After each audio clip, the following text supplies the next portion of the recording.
Buat part time, untung RM9,000 sebulan. Untung RM9,000 sebulan.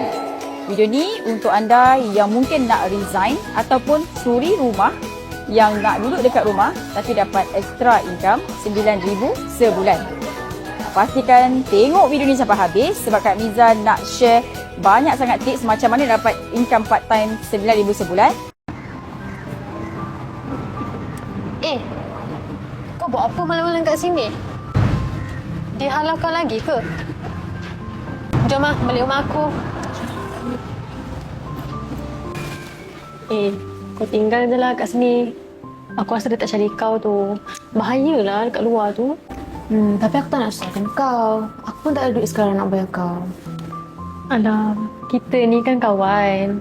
Tak payah berkira sangat. Tapi betul juga. Kau kena ada duit untuk sara hidup kau sendiri.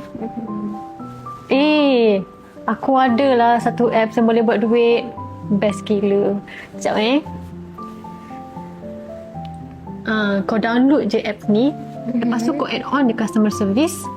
Kau cuma perlu masa 20 hingga 30 minit main handphone setiap hari. Kau dah boleh dapat duit terus.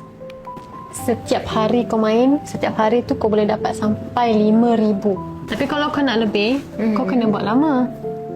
Lagi satu, duit yang kau dapat tu, kau boleh terus keluarkan pada hari yang sama. Sebab dia tak ada syarat pengalaman dan tak ada kelayakan. Bila-bila masa je kau boleh buat duit. Wow, nice gila. Cepat hantar link tu kat aku. Link tu aku letak dekat bawah video ni juga tau. So korang cepat-cepat download supaya korang boleh buat duit dengan lebih cepat.